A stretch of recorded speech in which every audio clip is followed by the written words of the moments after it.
मैं व्यापार का विरोधी नहीं हूं, लेकिन ऐसा व्यापार जो हमारी सनातन संस्कृति को खत्म कर दे, हमारी जनरेशन को खत्म कर दे, हमारे परिवार को तोड़ दे, अपराध बढ़ाए, व्यभिचार बढ़ाए, हत्या बढ़ाए, बलात्कार बढ़ाए, उस व्यापार का क्या मतलब? ऐसा व्यापार जो आज फले फूले और 25 साल के बाद पूरे भारत को बंजर बना दे, उस व्यापार का क्या फायदा? तो दोनों के बीच में एक सामंजस्य की जरूरत है, और सामंजस्य तभी आ सकता है जब भारत में एक भारतीय व्यापार संहिता हो और दूसरी एक भारतीय ग्राहक संहिता हो। तो हमारे पास सिंगल एक किताब होनी चाहिए। मैं 8 किताब क्यों देखूं? मैं अगर कंज्यूमर हूं, और भारत का हर बच्चा कंज्यूमर, छोटा बच्चा भी दूध पीता, वो भी कंज्यूमर है, टीचर भी कंज्यूमर है, डॉक्टर भी सब कंज्यूमर है। तो मेरे पास तो एक किताब होनी चाहिए, उसी में 8-10 चैप्टर हो कि चैप्टर नंबर 1 ये, चैप्टर नंबर 2 ये, चैप्टर नंबर 3 ये, चैप्टर नंबर 4 ये, आसान भाषा में हो, उदाहरण के साथ हो, विथ एग्जाम्पल हो। जज के लिए पढ़ना आसान, वकील के लिए पढ़ना आसान, उपभोक्ता के लिए पढ़ना आसान।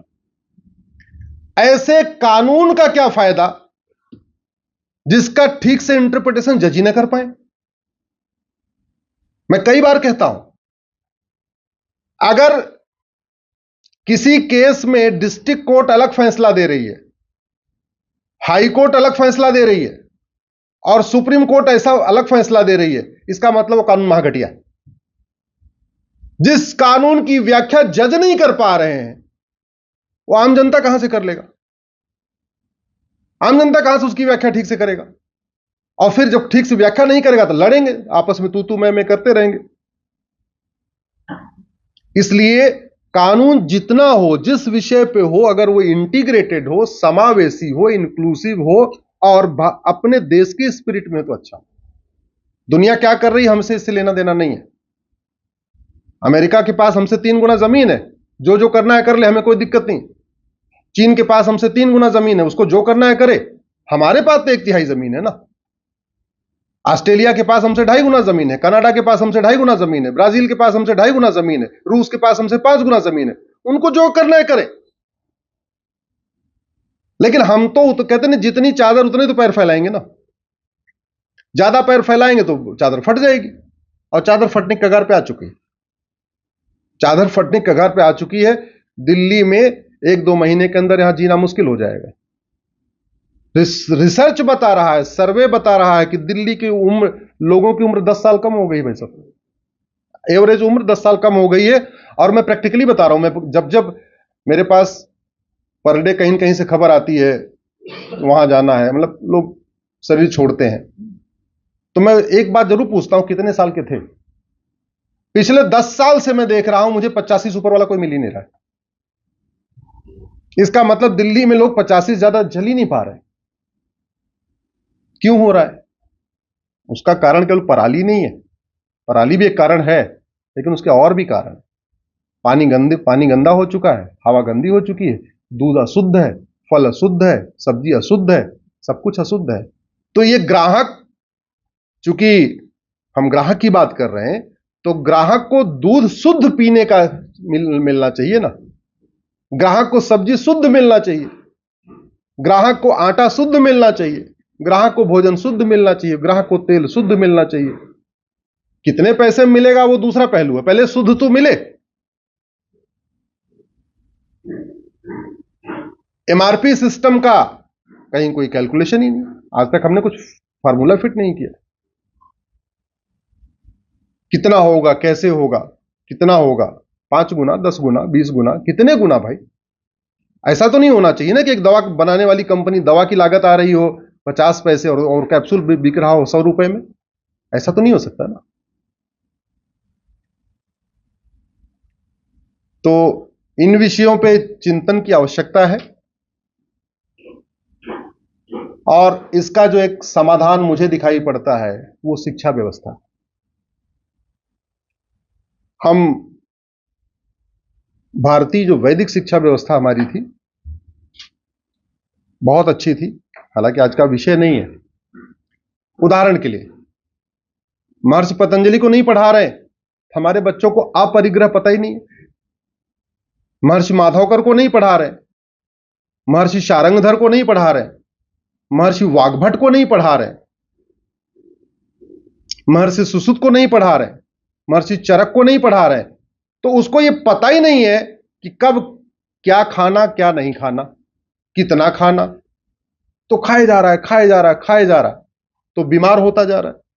तो भारत के ग्राहक खूब खा रहे हैं और खूब बीमार हो रहे हैं, और बीमार हो रहे हैं तो पहले तो खाने पे खर्च किया और फिर डॉक्टर पे खर्च किया। तो ये जो खाना और बीमारी के बीच में पूरा नेक्सस है, वो किस लिए है? क्योंकि आपको एक अनकंट्रोल्ड ग्राहक बना, उपभोक्ता बना दिया गया है। कहते ना, इसको उपभोक्तावाद कह लीजिए, कि पूरा उपभोक्तावाद फैलाया जा रहा है। समाजवाद, अंबेडकरवाद, बाकी वाद कितने चल रहे हैं उसका तो मैं नहीं जानता, लेकिन उपभोक्तावाद चरम पे है। आपको इस तरीके से मीडिया के माध्यम से, अखबारों के माध्यम से, इसके माध्यम से, उसके माध्यम से। अच्छा, दूसरा, एड में भी वो, मैं एक यूनिफॉर्म बिजनेस कोड और यूनिफॉर्म कंज्यूमर कोड इसलिए बात कर रहा हूं, एड जो दे रहे हैं उसमें झूठ दे रहे हैं।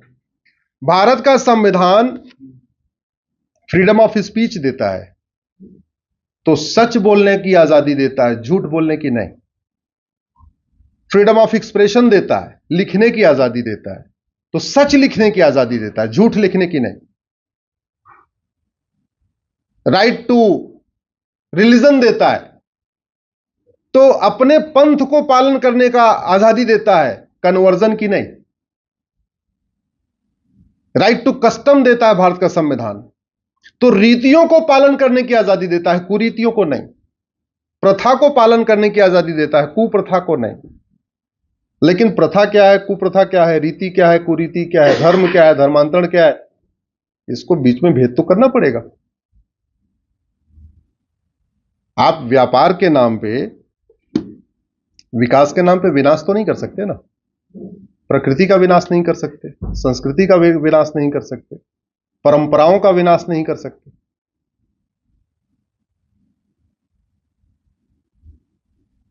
एक छोटा सा एग्जांपल आपको देता हूं।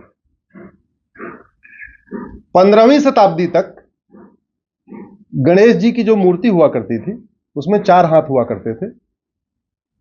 एक हाथ में कुल्हाड़ी, जो उनका मुख्य शस्त्र था, एक हाथ में गदा, एक हाथ में त्रिशूल, और एक हाथ आशीर्वाद। मेरे पास उसकी है फोटो है। फिर मुगल काल आया, फिर अंग्रेजों का टाइम आया। आज की डेट में आप जरा देखिएगा गणेश जी के हाथ में क्या है। न त्रिशूल है, न कुल्हाड़ी है, न गदा है। एक में लड्डू है, एक में मोदक का लड्डू है, एक में कमल का फूल है, एक में आशीर्वाद है, एक में। तो हमने बड़े चालाकी से क्या किया, पहले वो सारे शस्त्र निकाल दिए, जिससे भाई लोग गणेश की पूजा करने वाले भूल जाएं कि शस्त्र भी कोई चीज होती है। दूसरा, लड्डू, पूरा का पूरा फोकस किस पे आ गया, लड्डू पे। और इस बार के गणेश पंडाल के समय में मेरा कार्यक्रम महाराष्ट्र में था, पूना, कोल्हापुर, मुंबई, इस वाले क्षेत्र में था, जब गणेश पूजा चल रही थी। मैं बहुत सारे गया, तो जहां जहां गणेश जी के पंडाल लगे थे, मोदक तो भर भर के रखा हुआ था, लड्डू खूब रखा हुआ था, लेकिन किसी पंडाल में न कुल्हाड़ी थी, न त्रिशूल था, न गदा था। ये कहां से आया, उपभोक्तावाद। ये कहां से आया, उपभोक्तावाद। और दुष्परिणाम क्या हुआ, दुष्परिणाम यह हुआ कि गणेश जी के पंडाल पे पत्थरबाजी हो गई, सारे भाग रहे। कुल्हाड़ी, तलवार और त्रिशूल होता तो भागते क्या? जरा जोर से बोलिए, पत्थरबाजी करने की हिम्मत पड़ती क्या? तो यह उपभोक्तावाद का दूसरा परिणाम है। अभी दुर्गा जी की यात्रा निकली है, तो बहराइच में हुआ है, सुना होगा आप लोगों ने, राम गोपाल मिश्रा को मार दिया। दुर्गा जी के 8 हाथ में क्या क्या था, आप देख लीजिए, त्रिशूल है, तलवार है, गदा है, सब कुछ है। लेकिन आज की डेट में जहां दुर्गा जी का पंडाल होता है, वहां मिठाई खूब, मिठाई माता जी कितना खाती भगवान जाने, लेकिन उनके शस्त्र वहां पूजन पे लिए नहीं रखे हुए हैं। बाकी चीजें खूब रखी हैं, केला भी रखा है, कपड़ा भी रखा है, ये भी रखा है, वो भी रखा है। मतलब अगर आप किसी दुर्गा जी के पंडाल में जाएं तो आपको समझ में आएगा कि उपभोक्तावाद कितना चरम पे आ गया, हमारी धार्मिक मान्यताओं के ऊपर हावी हो चुका है। उपभोक्तावाद हमारी शिवरात्रि में हावी हो चुका है, उपभोक्तावाद हमारे जन्माष्टमी में हावी हो चुका है, उपभोक्तावाद हमारे त्योहार, हमारी संस्कृति पे हावी हो चुका है। आप बताइए कि जब परशुराम जी की जो लोग जयंती मनाते हैं, कभी कोई परशु लेके निकलता है क्या? नहीं। सब लोग नवरात्रा मनाते हैं, शोभा यात्रा निकालते हैं, हाथ में तलवार होती है क्या? नहीं। गणेश जी की विसर्जन के लिए जाते हैं, हाथ में कुल्हाड़ी होती है क्या? नहीं। शिवरात्रि मनाते हैं, शोभा यात्रा निकालते हैं, त्रिशूल होता है क्या? नहीं। उपभोक्तावाद ने धीरे धीरे धीरे धीरे हमारे सबकॉन्शियस माइंड को इतना जकड़ लिया है कि हम अपनी परंपराओं से दूर हो गए हैं। इसलिए इस पे कुछ कदम उठाने की जरूरत है। समाज को जगाना भी जरूरी है, लेकिन नीतियां बनानी भी जरूरी है। दोनों चीजें करना पड़ेगा, समाज भी जगे, नीतियां भी जगे, नीतियां भी बने तो अच्छा मतलब मुझे लगता है ज्यादा जल्दी से इसका परिणाम आता है। केवल समाज जागता रहेगा, कितने लोग हम जगा पाएंगे? हमारी एक लिमिट है, 150 करोड़ के भारत में हम कितने लोग को जगाएंगे? लेकिन नीतियां भी हो, इसलिए समाज और शासन का लक्ष्य एक ही होना चाहिए, दो नहीं होना चाहिए। मैं इस बात से बिल्कुल सहमत नहीं हूं कि समाज का अलग कार्य है और शासन का अलग कार्य ना। समाज की आवश्यकता पूरी करने के लिए ही यह शासन है। यह भारत का जो संविधान बना है, इसका लक्ष्य क्या है? इसका लक्ष्य है धर्म की जय हो, अधर्म का नाश हो, प्राणियों में सद्भावना हो, विश्व का कल्याण हो। इस संविधान का लक्ष्य ही है सब नर करें परस्पर प्रीति, चलें स्वधर्म निरश्रुत नीति। इस संविधान का लक्ष्य ही है अल्प मृत्यु नहीं कौनो पीरा, सब सुंदर सब वीरु शरीरा। इस संविधान का लक्ष्य है राम राज्य की स्थापना। तो राम राज्य कैसे स्थापित होगा? जब अल्प मृत्यु नहीं होगी। अल्प मृत्यु तब नहीं होगी जब लोगों को शुद्ध भोजन मिलेगा, शुद्ध दूध मिलेगा, शुद्ध सब्जी मिलेगी, तब तो अल्प मृत्यु रुकेगी, नहीं तो अल्प मृत्यु शुरू हो चुकी है। राम राज्य तब आएगा जब वास्तव में हम झूठी चीजें पढ़ना बंद कर देंगे। पानी हमारे पास 4% है। अब जो बाथरूम में वो 400-500 लीटर वाला एक टब आता है, ठीक है, तो बाथ टब बनाने वाली कंपनी का यह सर्वे तो होता है कि इस कंपनी से कितना धुआं निकलेगा या इस कंपनी से कितना पानी गंदा निकलेगा। लेकिन यह नहीं होता कि जो पर डे ये 1000 बाथ टब बना रही है, इस बाथ टब से कितना पानी बर्बाद होगा, इसका इंपैक्ट, इसका असेसमेंट नहीं होता। तो फैक्ट्री का ही नहीं, उसके प्रोडक्ट का भी एयर इंपैक्ट असेसमेंट होना चाहिए, वाटर इंपैक्ट असेसमेंट होना चाहिए, नॉइज इंपैक्ट असेसमेंट होना चाहिए, कल्चरल इंपैक्ट असेसमेंट होना चाहिए कि उस प्रोडक्ट से कितना हवा पे प्रभाव हो रहा है, कितना पानी पे हो रहा है, कितने हमारे जंगल पे हो रहा है, कितनी हमारी जमीन पे हो रहा है, और सबसे इंपॉर्टेंट कितना हमारी संस्कृति पे हो रहा है। इसी के साथ मुझे लगता है कि मैं यहां से भी 30-40 मिनट लगेगा मुझे सुप्रीम कोर्ट पहुंचने पे। मैं अपनी बात खत्म करता हूं। समय होता मैं चाहता था आपके बीच में लंबे समय तक रहूं, लेकिन लगता है कि समय की मर्यादा है। आपने मुझे बुलाया, मैं बहुत बहुत आभार व्यक्त करता हूं। आप लोग सुने, बहुत बहुत धन्यवाद देता हूं।